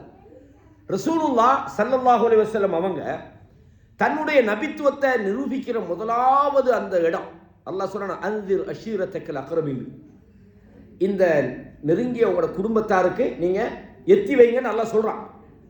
சஃபா மலையில ஏறி அவங்க முதலாவது என்ன செஞ்சாங்க? எத்தி வச்சாங்களா? எத்தி தானே வைக்கணும், எத்தி வைக்கணும். ஆனா என்ன செஞ்சாங்க? தான் உண்மையாளர் என்பதை அந்த மக்கள் நம்பி இருக்கிறத மீண்டும் அந்த இடத்துல ரினிவல் பண்றான். அவர் உண்மையாளர்னு அந்த மக்களுக்கும் தெரியும், அவருக்கும் தெரியும், அந்த மக்கள்கிட்ட அவர் உண்மையா இருக்கிறார். அதனால தான் வர்கா பின் நௌஃபல் சொல்றாங்களே, உங்களோட ஊர்ல இருந்து உங்களோட மக்கள் உங்களை வெளியேற்ற போறாங்கன்னு சொன்ன நேரத்தில் அவன் முஹ்ரிஜியகம் என்னையா இவங்க வெளியேற்றுவாங்களா? குத்தம் செய்யலையே, நான் சும்மையே வெளியேற்றணும். ஏன்னா அவங்க இவ்வளவு பெரிய நல்லவராக உண்மையாளராக அரசியலுக்காக உண்மையாளராக நடித்தவர். அவர் யதார்த்தமாக உண்மையா இருந்தார். இவ்வளவு ஒரு நல்லவனாக இருக்கிற என்னையுமா இந்த மக்கள் வெளியேற்ற போறாங்க? அவன் முஹ்ரிஜியை கொண்டு ஆச்சரியமா கேட்டாங்களா இல்லையா? டெஸ்ட் பண்றாங்க. எப்படின்னு சொன்னா, அந்த மலைக்கு மேலே ஏறி நின்றுக்கிட்டு சொல்றாங்க, உங்களை அழிப்பதற்காக இந்த மலைக்கு பின்னால் ஒரு படை வரப்போகுதுன்னு நான் சொன்னா நம்புவீங்களான்னு வழங்குதா சொல்றேன். அப்போ நம்மளாம் எழுப்பிட்டு கேட்டால் பதில் எப்படி வருமோ தெரியல. நீங்களே இடையிடையே பொய் போடலாம் சொல்லுவீங்க தான், இது என்னன்னு தெரியலன்ற மாதிரி. ஆனால் ரசூலுல்லாஹ் ஒரு நாளும் பொய் சொல்ல மாட்டாங்க, பொய் சொன்னதே இல்லை. என்ன சொன்னாங்க? நீங்கள் சொன்னால் நாங்கள் நம்பாமல் இருக்கிறதுக்கு நீங்கள் என்ன பொய் சொல்கிற ஆளா? அப்போ ஒரு நம்பிக்கையாளர், உண்மையாளர், அமானிதங்களை பேணக்கூடியவர் என்று அந்த மக்களிடத்தில் பேர் வாங்கினார். இதுதான் ஆளுமை. இந்த ஆளுமை நம்மளை ஏமாத்தி கொள்ற ஆளுமை அல்ல, உண்மையாக இருந்தார். அல்லாஹ் குர்ஆன்ல சொல்றான், யா அய்யுஹல்லதீன ஆமனு தகுல்லாஹ், ஈமான் கொண்டவர்களே நீங்கள் அல்லாஹ்வை பயந்து கொள்ளுங்கள், வகூனு மஅஸ்ஸாதிகீன், நீங்கள் உண்மையாளர்களாக நீங்கள் ஆகிவிடுங்கள் என்று அல்லாஹு தஆலா சூரத்து தௌபால 110 சொல்றான். அலைக்கும் பிஸ்ஸித்க், நீங்கள் உண்மை சொல்ல வேண்டும் என்று நான் உங்களுக்கு போதிக்கிறேன். ஃபஇன்ன ஸித்க் யஹ்தி இலல் பிர், உண்மை என்பது நன்மைக்கு வழிகாட்டுகிறது. வஇன்னல் பிர்ர யஹ்தி இலல் ஜன்னah, நன்மை என்பது சொர்க்கத்துக்கு வழிகாட்டுகிறது. வமா யஸாலு ரஜுலு யஸ்துக், ஒரு மனிதர் உண்மை சொல்லிக்கொண்டே இருப்பார். வயதஹர்ர ஸித்க், அவர் பேச்சுக்களிலே உண்மையை தேடி தேடி பேசுகிறார் என்றால் ஹத்தா யுக்தப இன்தல்லாஹி சித்தீகா, அல்லாஹ்விடத்தில் அவர் உண்மையாளர் என்று எழுதப்படுகிறார். உண்மை என்பது ஆளுமையினுடைய ஒரு முக்கியமான அடையாளம். உண்மை இல்லாமல் வெறுமனே அங்கேயும் பொய் சொல்லிக்கிட்டு ஆளுமைன்னா அது நயவஞ்சகத்தனம், அது ஆளுமை அல்ல. அல்லது அது ஒரு டிராமா, நடிப்புன்றதை நாங்கள் பார்க்குறோம். எனவே ரசூலுல்லாஹ் ஸல்லல்லாஹு அலைஹி வஸல்லம் அவங்க இந்த தன்னுடைய உண்மைத்தன்மையை நிரூபித்தார்கள். சொன்னாங்க ஃபஇன்னி நதீருல் லக்கும் பைன யதை அஸாபின் ஷதீத். இந்த உண்மையை அவங்க ஏற்றுக்கிட்டாங்க. படம் வருதுன்னா நாங்கள் நம்புவோம், நீங்கள் உண்மையை தான் சொல்லுவீங்க. ரெண்டாவது என்ன சொன்னாங்க, உங்களை நோக்கி வர இருக்கிற கடுமையான வேதனை விட்டும் உங்களுக்கு நான் எச்சரிக்கை செய்கிறேன். இந்த அல்லாஹ்வை நீங்கள் வணங்க வேண்டும் என்று நான் உங்களுக்கு சொல்கிறேன் என்று சொன்ன நேரத்தில் தான் இந்த அபூ லஹப் என்ன செஞ்சான், அள்ளி மண்ணை போட்டான். ஆளுமை உள்ள மனுஷனுக்கு இதெல்லாம் ஒரு நத்திங், பிரச்சனையே இல்லை. போடுறா, மண்ணை போட்டால் என்ன பிரச்சனை, நீ தான் மண்ணா போகிறான். அல்லாஹ் என்ன செஞ்சான், தப்பத் யதா அபீ லஹப்னு ரக்கம், அபூ லஹபுடைய 2 கைகளும் நாசமாகட்டும். அப்போ ஒரு ஆளுமை அப்படின்றதுக்கான முக்கியமான விஷயங்கள்ல உண்மையாக நடத்தல், அமானிதமாக நடத்தல். அடுத்தது அல் மஸ்ஊலியா, பொறுப்புணர்வு, ரெஸ்பான்சிபிலிட்டி. நாம் எந்த ஒரு விஷயமா இருந்தாலும் நாம் ஒவ்வொருவரும் பொறுப்புதாரிகள். நாம் சொல்ல இல்லாது எனக்குன்னா ஒரு பொறுப்பும் இல்லைப்பா, நான் ஒரு ஃப்ரீடமான ஆளுன்னு சொல்ல இல்லாது. ஏன், உங்கள் ஒவ்வொருத்தருக்கும் பொறுப்பு இருக்குது. ஒரு பொறுப்பும் இல்லாட்டி இன்னொரு பொறுப்பு இருக்குது. அது என்னது, அல்லாஹ் குர்ஆன்ல சொல்றானே, இன்னா அரதுனல் அமானத அலஸ் ஸமாவாதி வல் அர்தி வல் ஜிபால். இந்த அமானிதத்தை வானங்களிடத்தில், பூமியிடத்தில், மலைகளிடத்தில் எடுத்து காட்டினோம். ஃபஅபைன அன் யஹ்மில்னஹா, இதையெல்லாம் சுமக்க முடியாது என்று அவைகள் மறுத்து விட்டன. வஅஷ்ஃபக்ன மின்ஹா, பயந்து போய்விட்டன. இதெல்லாம் பயந்து ஒதுங்கிய நேரத்தில் நம்மால் போய் ஹமலஹல் இன்சான், இந்த மனிதன் அதை சுமந்து விட்டான். போச்சு. நம்மளுக்கு எந்த பொறுப்பும் இல்லைன்னு சொல்ல முடியாது. காரணம், இந்த வசனம் நமக்கு ஏதோ ஒரு பொறுப்பை தந்திருக்கிறது. வணங்குதா? அப்போ அல்லாஹ் குர்ஆன்ல சொல்றான், அல்லாஹ் சொல்லி போட்டு மாஷா அல்லாஹ் நல்ல ஒரு விஷயத்தை செஞ்சிட்டான்னு சொல்லலை. இவன் முட்டாள்தனமான வேலையை செஞ்சிட்டான், அநியாயத்தை பண்ணிட்டான், தேவையில்லாமல் உனக்கு ஏன் தேவையில்லாத வேலை, மலையே வேணான்னுட்டு, அந்த பூமி வேணான்னுட்டு, வானம் வேணான்னுட்டு, நீ ஏன் சுமக்கேலுமா, இது லேசான வேலையா என்பது போல அல்லாஹு தஆலா இன்னஹு கான மலூமன் ஜஹூலான்னு சொல்கிறோம். நம்ம படிச்சுக்க இந்த வசனத்தை ஏற்கனவே. எனவே பொறுப்பு, அல்லாஹ் ரசூலுல்லாஹ் சொன்னாங்க, குல்லுக்கும் ராஇன், உங்களில் ஒவ்வொருவருக்கும் மேய்ப்பாளர்களாக இருக்கிறார்கள். வ குல்லுக்கும் மஸ்ஊலுன் அன் ரஅய்யதி, உங்களது மேய்ப்பை அல்லாஹ் விசாரிப்பான். விசாரிக்கக்கூடியவர் அல்லாஹ். அந்த மஸ்ஊலுன் அன் ரஅய்யதி, தன்னுடைய அந்த மேய்ப்பை பற்றி விசாரிக்கப்படுவார்கள். அல் இமாமு ராஇன், ஒரு ஆட்சியாளர் அவர் பொறுப்பாளி. வ மஸ்ஊலுன் அன் ரஅய்யதி, தன்னுடைய அந்த ஆட்சியை பற்றி அவர் விசாரிக்கப்படுவார். ஒரு ரஜுலு ராஇன், ஒரு குடும்ப தலைவன். ஃபி அஹ்லிஹி, தன்னுடைய குடும்பத்தின் மீது அவன் பொறுப்பாளி. அவன் தன்னுடைய குடும்பத்தை அவன் எப்படி கவனிச்சான் என்று விசாரிக்கப்படுவான். தன்னுடைய குழந்தைகள் அவன் எப்படி உருவாக்கினான் என்று விசாரிக்கப்படுவான். குழந்தைகளுக்கு அவன் சரியான பாதையை காட்டினான், விசாரிக்கப்படுவான். தன்னுடைய மனைவி மீது அவனுக்கு விசாரணை இருக்கிறது. தன்னுடைய தாய் தந்தை அவன் எப்படி கவனிச்சான் என்பதற்கு விசாரணை இருக்கிறது. அப்போ ஒரு குடும்ப தலைவன் விசாரிக்கப்படுவான், ஒரு பெண் விசாரிக்கப்படுவாள். தன்னுடைய கணவனுடைய வீடு அவளுக்கு அமானிதம். மாப்பிள்ளை இல்லை, மாப்பிள்ளை தானே எல்லாம் பார்க்கணும், எனக்கு என்னன்னு நினச்சிட்டு கேளாது. மாப்பிள்ளை இல்லாத இடத்துல, கணவர் இல்லாத இடத்துல கணவருடைய அந்த பொறுப்பு ஒரு மனைவி மீது சாருகிறது. கணவன் விரும்பாத ஒரு ஆணை தன்னுடைய படுக்கை அறைக்குள், தன்னுடைய வீட்டுக்குள் அனுமதிக்க கூடாது என்று ரசூலுல்லாஹ் சொன்னாங்க. இல்லை, அவர் என்ற சொந்தக்காரால் தானே, மாப்பிள்ளை வேணாண்டா, சொந்தக்காரன் காக்கா தம்பி மச்சான் எதுவுமே இல்லை, வேணாண்டா வேணாந்தான். அவ செஞ்சா அல்லாஹ் அதை விசாரிப்பான். அது மாத்திரமல்ல, ரசூலுல்லாஹ் இந்த பொறுப்பு சம்பந்தமாக நிறைய சொன்னார்கள். அப்ப இது மூன்றாவது விஷயம், ரெஸ்பான்சிபிலிட்டி, பொறுப்பு. எந்த மனுஷனுக்கிட்ட ஒரு பொறுப்பு கூற வேண்டும் என்ற அந்த அச்சம் இருக்குதோ, ஒருத்தர் தலைவராக இருக்கிறார், அவருக்கு எதிலையுமே கணக்கு இல்லை, அவருக்கே அவரை பற்றி தெரியல, அவர் நாளைய மறுமையில் சொர்க்கத்தில் வாடையை உணர மாட்டார் நாங்கள் சொல்லலாம். எனவே பொறுப்பு என்பதும் ஆளுமையினுடைய ஒரு முக்கியமான அடையாளம். தனக்கு கீழ் உள்ளவங்களுக்கு என்ன நடந்தாலும் அவர் டக்குண்டு. ஒரு முறை மதியனால ஒரு சத்தம் கேட்டு, பயங்கரமான சத்தம், மக்கள்லாம் பயந்துட்டாங்க. எழுப்பி மக்கள் என்ன நடந்ததுன்னு தெரியல. பார்த்தா ரசூலுல்லாஹ் அந்த சத்தம் கேட்ட பக்கத்தால் வரோம், ஒன்றும் இல்லை, பயம் இல்லாமல் இருங்கண்டாங்க. இதுதான் ஒரு சமூக தலைவன். தனக்கு பொறுப்பு இருக்குது, இந்த மக்கள் தனக்கு கீழால் இருக்கிறாங்க, யுத்த நேரங்கள் வந்துட்டா ஹுனைன் யுத்தத்தில் எல்லாம் ஓடிட்டாங்க, நிறைய பேர். சஹாபாக்கள் சில பேரும் பயந்து ஓடிட்டாங்க. ஏன்னா எந்த பக்கத்தால் ஈட்டி வருதுன்னு அவங்க கெரில்லா தாக்குனாங்க ஹுனைன். உங்களுக்கு தெரியும், அது ஒரு நல்ல ஒரு சம்பவம். ஒரு முறை இன்ஷா அல்லாஹ் நம்ம விளக்கப்படுத்தலாம். அந்த நேரத்தில் ரசூலுல்லாஹ் என்ன சொன்னாங்க, அவங்களோட அந்த கழுதையுடைய கடிவாளத்தை பிடிச்சிக்கிட்டு, அன நபி லா கதிப், நான் ஒரு நபி தான், அதில் பொய் கிடையாது. அன இப்னு அப்துல் முத்தலிப், அப்துல் முத்தலிபுடைய பேர் என்று சொல்லிக்கிட்டு போர்க்களத்தை நோக்கி போறாங்க. அப்பாஸ் எல்லாம் இழுத்து பிடிக்கிறாங்க, போய் என்ன சரி நடந்துட போகுது. அதுதான் ஆளுமை. ஒளிச்சு ஓடுறதுக்கு பேர் அல்ல பொறுப்பு, ஒளிச்சு ஓடுறதுக்கு பேர் அல்ல தலைமைத்துவம். அப்ப எந்த நிலையிலும் பொறுப்பு கூற வேண்டும் என்கிற அந்த விஷயம் வரும். இதே மாதிரி அல் இல்மு வல் ஹிக்மத், ஒரு ஆளுமையினுடைய அடுத்த அடையாளம் அவர் இல்முள்ளவராக இருக்கணும். குர்ஆன் ஓத தெரியுதில்ல, ஹதீஸும் தெரியல, சூரத்துல் ஃபாத்தியாவும் தெரியுதில்ல, பன்முக ஆளுமைன்னு அவருக்கு பேர் புகழாரம் வரும். கேட்டால் ஒரு குர்ஆன் வசனமும் தெரியுதில்லை, ஹதீஸும் தெரியும், ரசூலோட வாழ்க்கையும் தெரியுதில்லை. ஆனால் அவருக்கு பேர் என்ன? பன்முக ஆளுமை. எப்படி பன்முக ஆளுமைன்னு நம்மளும் சொல்கிறோம்? அவர் சும்மா நம்மளையே ஏமாற்றி கொள்கிற வேர்டுகள் தான் இதெல்லாம்.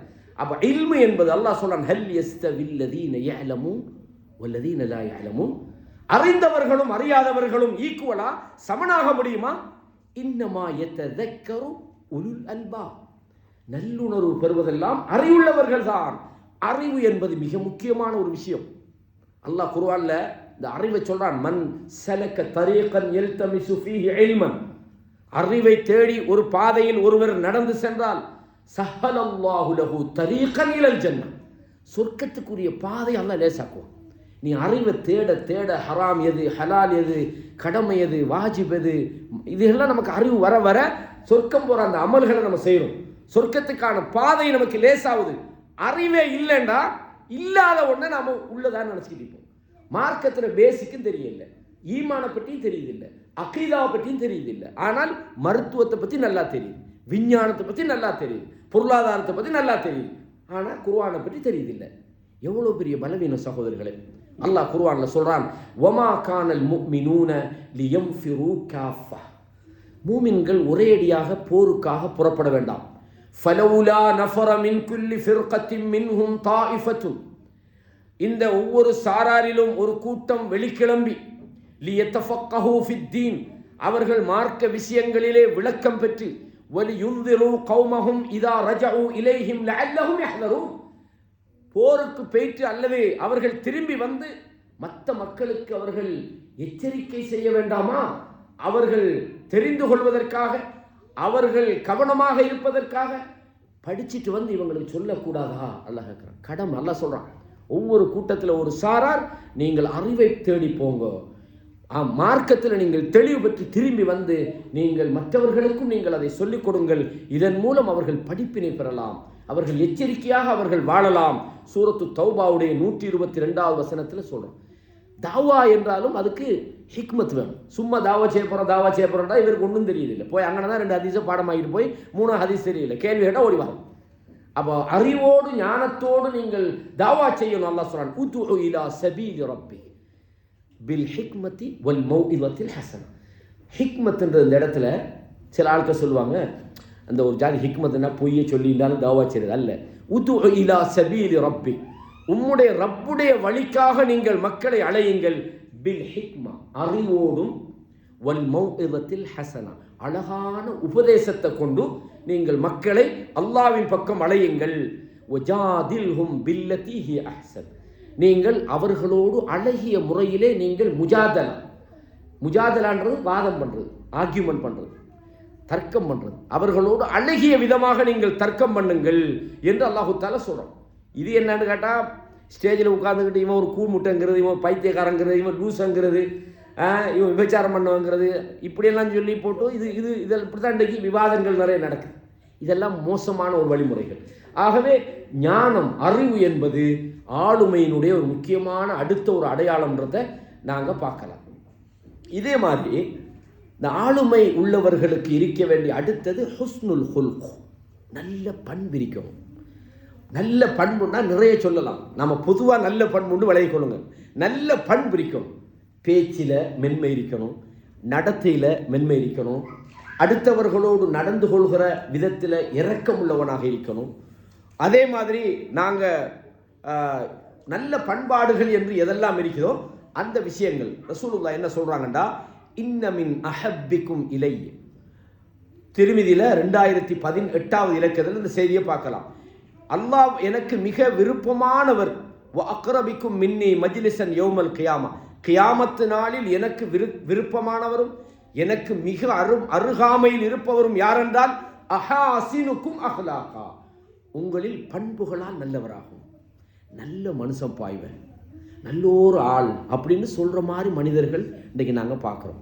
யூசுப் அலைஹிஸ்ஸலாம் சிறையில் இருந்த நேரத்தில் அந்த விளக்கம் கேட்டு போனவங்க எதுக்கு போனாங்க தெரியுமா?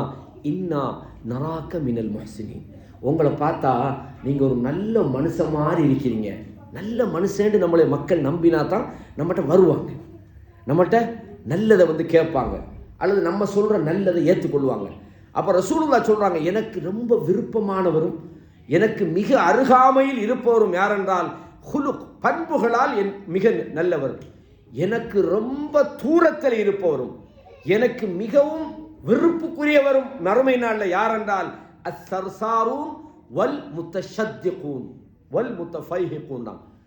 அதாவது 3 வார்த்தை சொன்னாங்க, அஸ்ஸர்சாரூன் வல் முத்தசத்திகூன் வல் முத்தஃபைஹிகூன். அது என்ன அஸ்ஸர்சாரூன் வல் முத்தசத்திகூன்டா?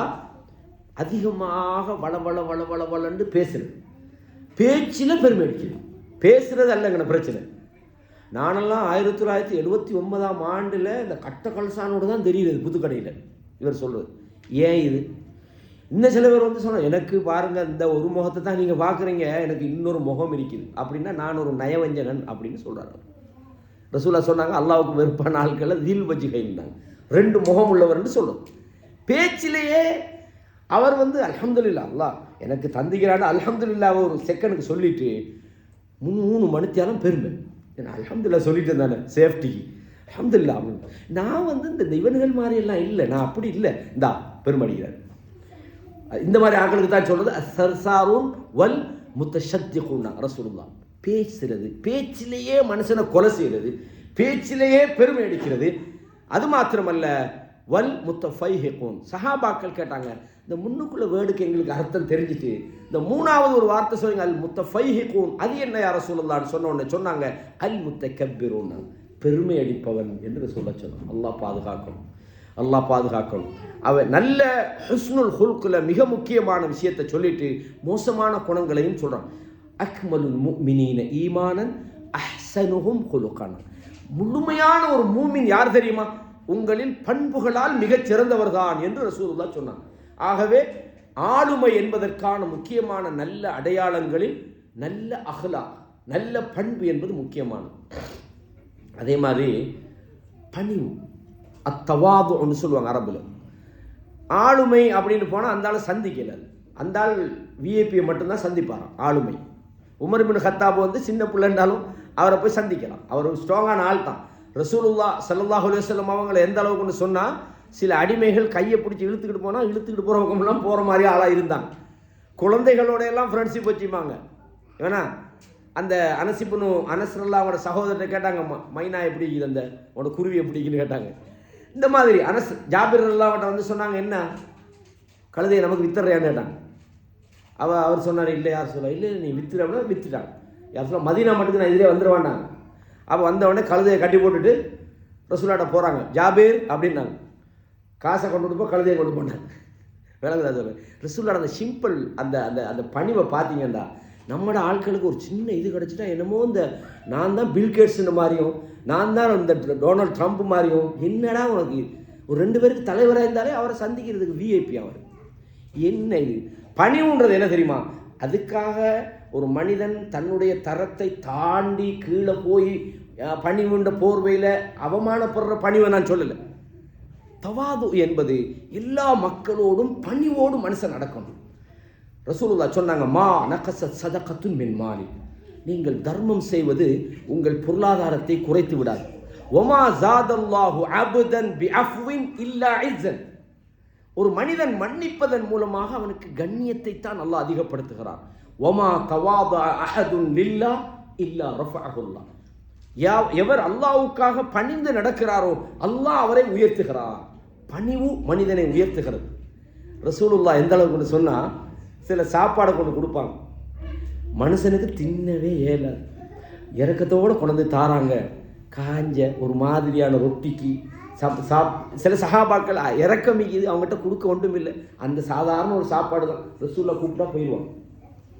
பார்த்தீங்களா, நம்மடா இன்றைக்கி மோழிமாருக்கு கொஞ்சம் அது இருக்கிறது, ஏன்னா கொஞ்சம் என்ன பணிவுன்றது மிக முக்கியமான ஒரு விஷயம். எல்லாருக்கிட்டையுமே அது கொஞ்சம் கொஞ்சம் இருக்குது, அந்த பணிவற்ற தன்மைகள். அல்லாஹ் இதிலிருந்து பாதுகாக்கணும். பணிவாக நடந்து கொள்ள வேண்டும்.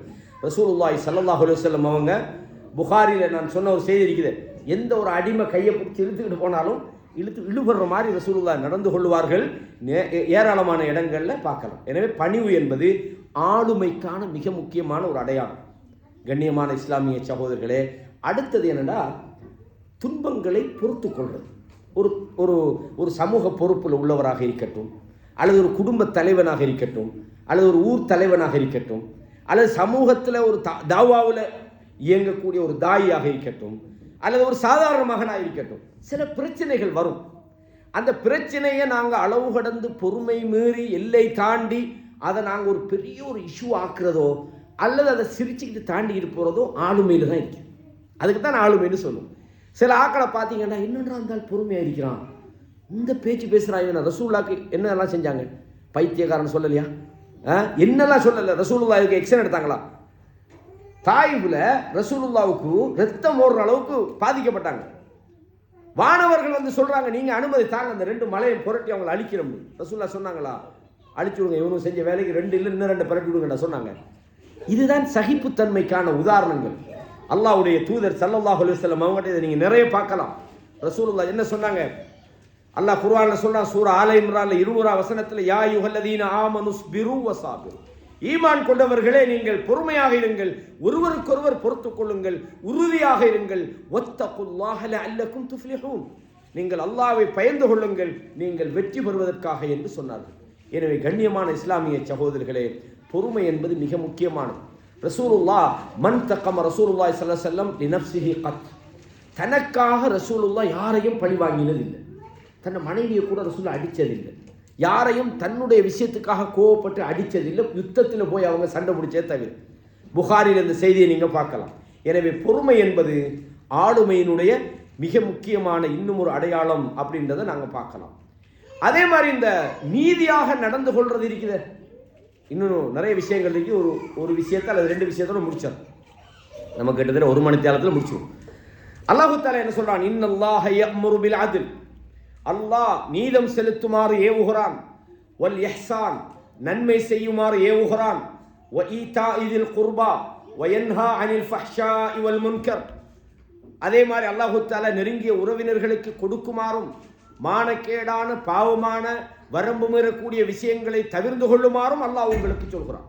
யஅதுக்கும் லஅல்லக்கும் ததக்கரூன், சிந்திப்பதற்காக அல்லாஹ் உங்களுக்கு உபதேசம் செய்கிறான் என்று அல்லாஹு தஆலா இந்த நியாயமாக நடந்து கொள்ளணும்னு சொல்றான். யா அய்யுஹல்லதீன ஆமனு கூனு கவ்வாமீன லில்லாஹி பில் கிஸ்த், அல்லாஹ்வுக்காக நீங்கள் நியாயத்தை நிலைநாட்டக்கூடியவர்களாக நீங்கள் ஆகிவிடுங்கள்.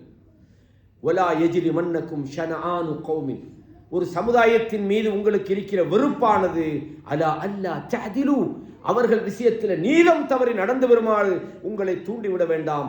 யஅதிலு ஹுவ அக்ரபு லித்தக்வா, நீங்கள் நியாயமாக நடந்து கொள்ளுங்கள், தக்வாவுக்கு அது நெருக்கமாக இருக்கிறது.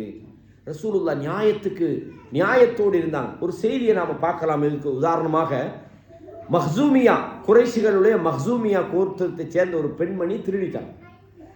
அவங்களுக்கு கை வெட்டினா அவங்களோட அந்த குடும்ப கௌரவம் ஒரு பிரச்சனையாகும். இப்போ என்ன செய்கிறாங்கன்னா, போய் ரசூலுல்லாஹ்ட்ட எப்படியாவது பேசி இந்த பெண்மணிக்கு கை வெட்டாமல் ஆக்குவோம் அப்படின்னு அவங்களுக்குள்ள பேசிக்கொள்கிறாங்க. யாருக்கும் ரசூலுல்லாஹ்ட்ட போகிற தைரியம் இல்லை. உசாமா பின் ஸைத் ரலியல்லாஹு, அவங்க ரசூல் ஸல்லல்லாஹு அலைஹி வஸல்லம் வளர்ப்பு மகனுடைய மகன், ரசூலுல்லாஹ்வுடைய ஹிப்பு ரசூலுல்லாஹ்வுக்கு ரொம்ப விருப்பமான ஆள் உசாமா. அப்போ ரசூலுல்லாஹ் அவங்ககிட்ட உசாமாவை போய் அனுப்பலாம் அப்படின்னு உசாமா ரலியல்லாஹு அவங்கள அனுப்புகிறாங்க. உசாமா ரலியல்லாஹு அவங்க போய் ரசூலுல்லாஹ்ட்ட பேசின உடனே கேட்குறாங்க, யா உசாமா அத்தஷ்ஃபஉ ஃபீ ஹத்தின் மின் ஹுதூதில்லாஹ், அல்லாஹ்வுடைய ஹத்தில் ஒரு விஷயத்திலையா நீ வந்து எனக்கு சிபாரிசு பேசுகிற? அல்லாஹ் தீர்மானித்த விஷயத்தில் நான் எப்படி அதை இல்லாமாக்கணும்? குறைஷிகளுக்கு இல்லாமாக்குறது, பலமானவர்களுக்கு தண்டனை கொடுக்காம இருக்கிறது, பலவீனமானவர்களை பிடிச்சி அடிக்கிறது, இது செய்யறதுக்காக நான் வந்தேன். அல்லாஹ்வுடைய விஷயம். சும்ம காம் ஃபக்ததம், மிம்பர்ல ஏறி குத்துபா ஓதினாங்க. சும்ம கால் இன்னமா ஹலகல்லதீன கப்லக்கும், உங்களுக்கு முன்னுள்ளவர்கள் எல்லாம் அழிந்து போனது ஏன் தெரியுமா?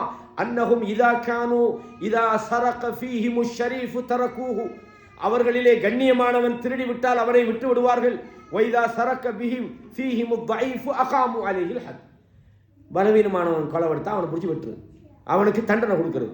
சொல்லி போட சொன்னாங்க, வைமுல்லா, அல்லாஹ் மீது சத்தியமாக, லவ் அன்ன ஃபாத்திமா பின்த் முஹம்மத், முஹம்மதுடைய மகள் ஃபாத்திமா திருடினாலும் லசரகத் லகதஅத் யதஹா, அவளுக்கு கையை வெட்டுவனாங்க ரசூலுல்லாஹ்.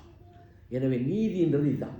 ஆள் பார்த்து பேசுறது, ஆள் பார்த்து நியாயம் பேசுறது, நமக்கு விருப்பமானவர்களுக்கு ஒரு நியாயம் பேசுறது, விருப்பம் இல்லாட்டி ஒரு நியாயம் பேசுறது, இவைகளெல்லாம் தவிர்க்கப்பட வேண்டிய விஷயம் ரசூலுல்லாஹ் சொன்னாங்க. இதே மாதிரி ஒரு மணித்தியாலம் ஆயிட்டு அர் ரஹ்மா வல் முஹப்பா, இரக்கம் ஆளுமையுடைய முக்கியமான ஒரு பங்கு.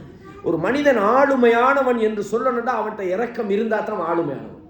எல்லாம் பண்ணுறான், அடிக்கிறதுல நொறுக்கிறதுல தாக்குறதுல மட்டும் கவனமாக இருக்கிறான், இறக்க ஒரு சொட்டும் இல்லைன்னா அவன்கிட்ட ஆளுமை கம்ப்ளீட்டாக இல்லை. இதான் அர்த்தம் ஆளுமை. ரசூலுல்லாஹ் எவ்வளோ பெரிய மனுஷன்.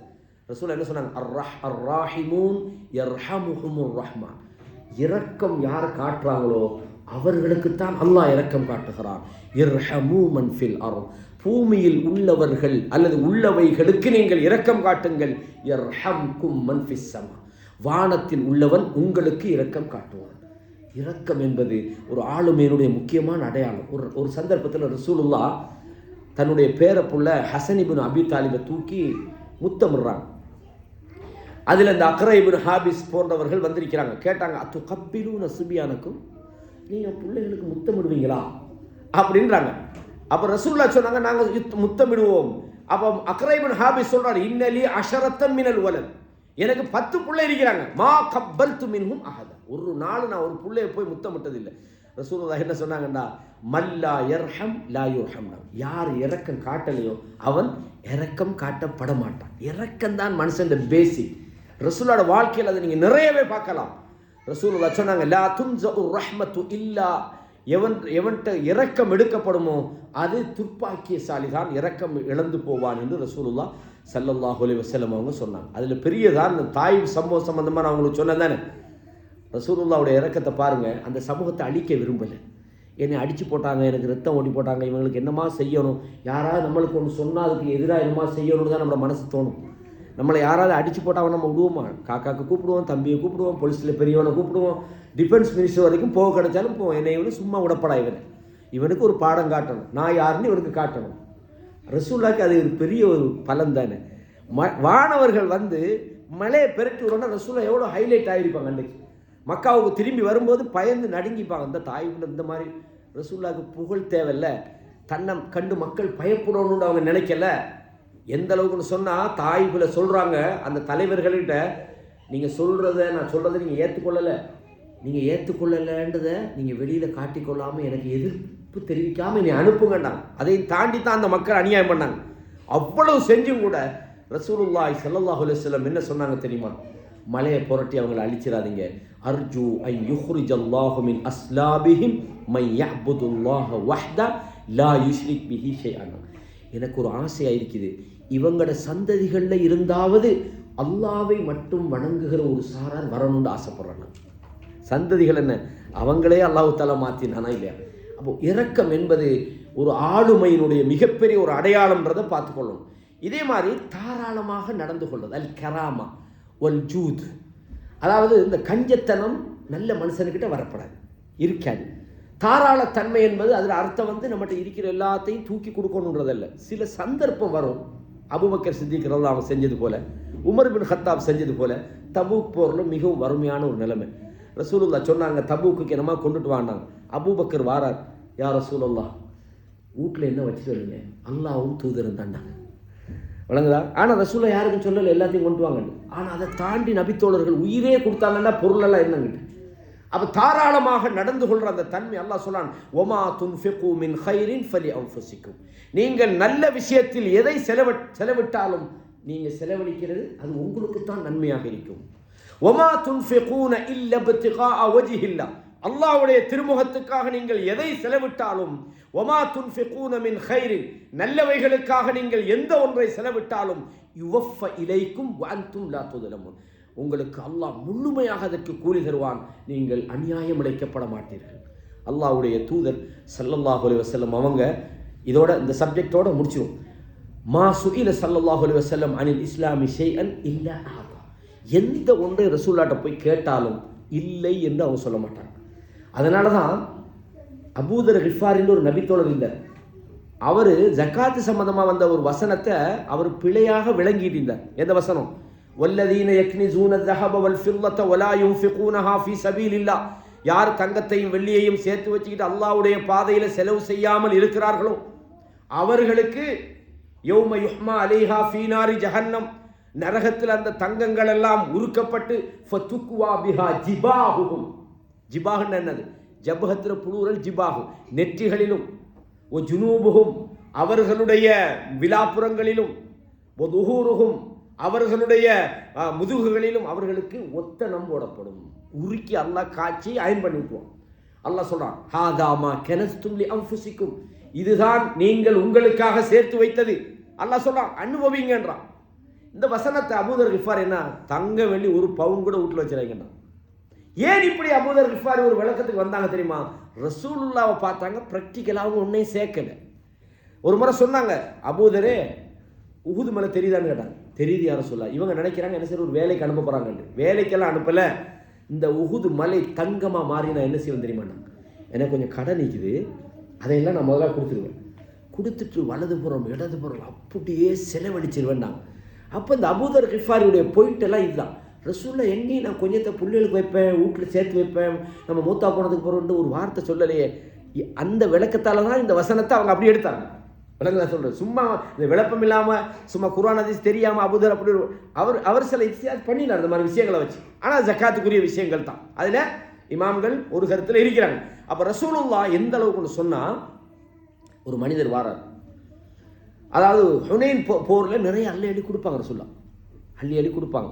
எந்த அளவுக்கு சொன்னாங்க, அதாவது சமூகமே அஸ்லிமு ஃபவல்லாஹி இன்ன முஹம்மதன் லயுத்தி அத்தான் மா யஹாஃபுல் ஃபக்ர். வறுமைக்கு பயப்படாதவன் செலவழிக்கிற மாதிரி முகமது அள்ளி அள்ளி கொடுக்குறார். அப்போ அனஸ் அவங்க சொல்கிறாங்க, ஒரு மனிதர் வருவார், இஸ்லாத்துக்காக வரமாட்டார். இஸ்லாத்துக்கு வந்தால் ரசூலுல்லாஹ் எடுத்து தருவாங்கிறதுக்காக வருவார். அவரோட நோக்கமே உலகம்தான். ஆனால் அவருடைய உள்ளத்தை அல்லாஹ் இஸ்லாத்துக்கு பிறகு மாற்றினான். அப்போ இந்த மாதிரி ரசூலுல்லாஹ் எந்த அளவுக்கு சொன்னால், அவரை கொண்டு போய் கேட்டு சில ஆட்கள் இழந்த பத்துக்குள்ளே தள்ளிட்டான்.